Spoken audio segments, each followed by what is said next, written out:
Hello everyone. Today we are going to see the exception handling in C++. Learning outcome. At the end of this session, students will be able to explain the concept of exception handling in C++. First of all, we see the introduction. We know that it is very rare that the program that we write, it works correctly first time. The programs that we write, it behaves abnormally or unexpectedly due to the errors, or we can say the exceptions. So basically there are two types of the errors are there, logic errors and the syntax errors. So in here the errors are two types, logical errors and syntactic errors. Now first of all we see the logic errors. So the logic errors occurs due to the poor understanding of the problem and its solution, and syntax error occurs due to the poor understanding of the language.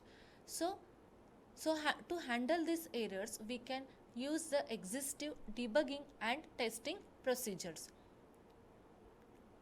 Now sometimes we can come across the some peculiar conditions that we can categorize as exceptions. So what is exceptions? Exceptions are runtime anomalies or unusual conditions that a program may encounter during the execution. So what is meant by anomalies?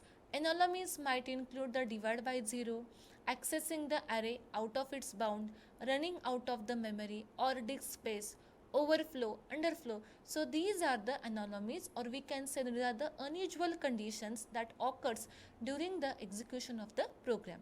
To handle such exception conditions, a new feature of exception handling has been added to the ANSI C++ that help the programmer to identify and effectively deal with these runtime errors. Now next we will see like the errors, there are two types of the exceptions are there, synchronous exceptions and asynchronous exceptions. So basically there are two types of the exceptions are there, synchronous exception and asynchronous exception. Now first of all we see the synchronous exception. So what is meant by synchronous exception? Synchronous exceptions are the exception that are controlled by the program. It is called as a synchronous exception. So what the example of the synchronous exceptions are divide by zero, array index out of bound. These are the exceptions that are controlled by your program. It is called as synchronous exception. Now the second type of the exception is the asynchronous exception.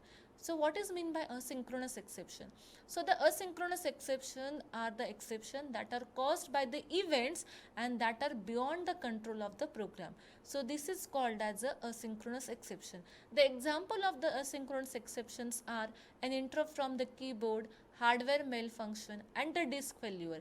These are the example of the asynchronous exception, and these are caused by the events that are beyond the control of the program.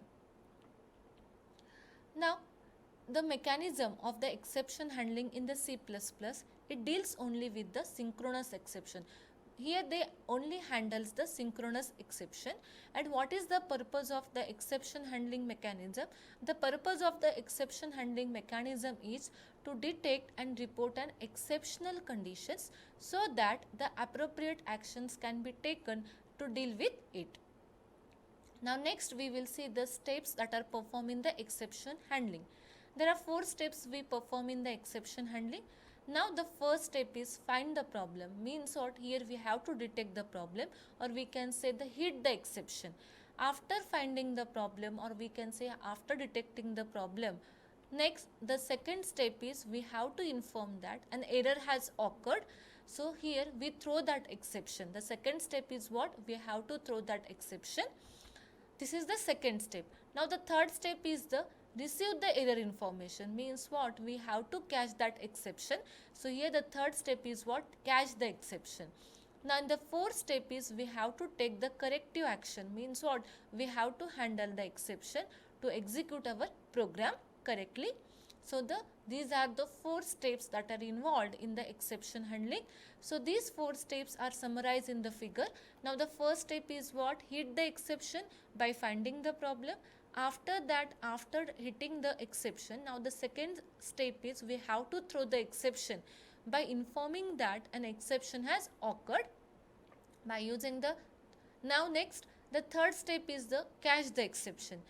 Here the catch the exception by receiving the information about the exception, and the first step is we have to handle the exception by taking the corrective actions. So these are the four steps involved in the exception handling. To hit means or to detect, to catch, throw and handle the exception. The exception handling code is consist of two blocks. Now the first block of the code is containing the code for detecting the errors and throw the exception, and the second block of the code it catch the exception and then it take the appropriate actions, or we can say it handles that exceptions. So after seeing the concept of exception handling, can you tell me the answer of these questions? Now the first question is the filling the blanks question.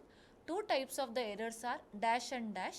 The second type of the question is again the filling the blanks. Dash are the runtime anomalies or the unusual condition. The third type of the question is the true or false. Asynchronous exceptions can be controlled by the program. Pause the video and think about it.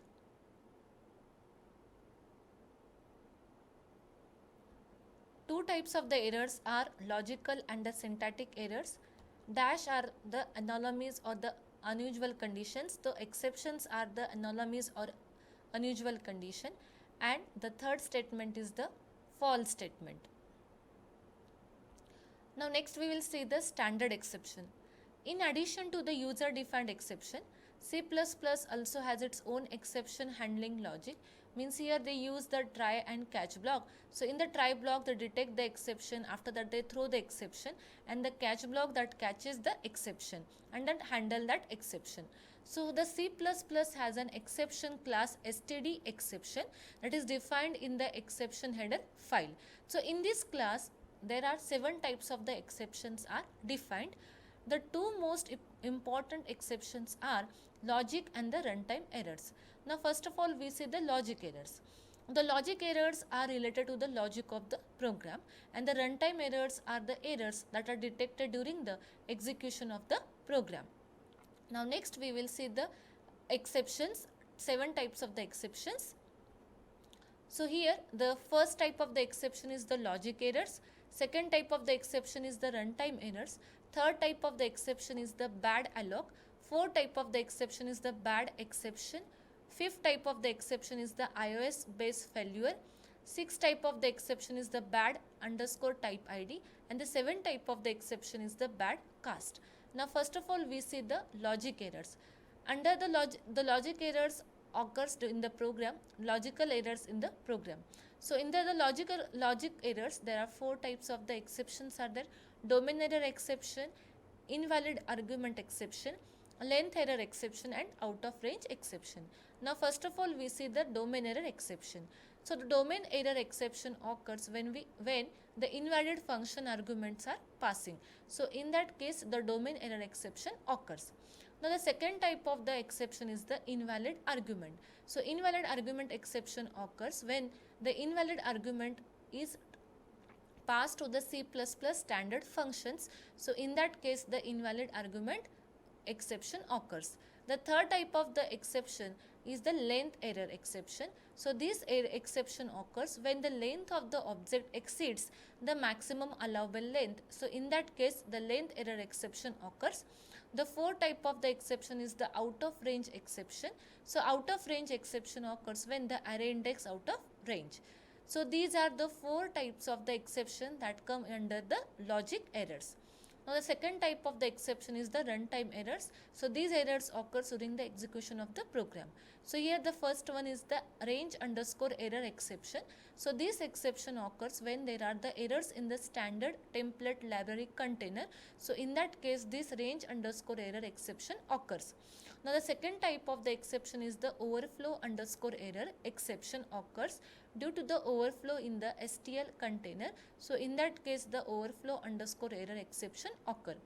Now the third type is the underflow underscore error exception. This exception occurs when the underflow in the standard template library container. Now the third type of the exception is the bad underscore alloc exception.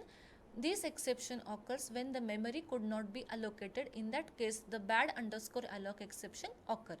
Now the four types of the exception is the bad underscore exception. This exception occurs when the exception type does not match to the any type of the catch block. So in that case the bad underscore exception occurs. Now the fifth type of the exception is the iOS underscore base failure. This exception occurs when there are the errors in processing the external files. So in that case this exception occurs. Now the sixth type of the exception is the bad underscore type ID. This exception occurs when there are errors in the type ID. And the seventh type of the exception is the bad underscore cast.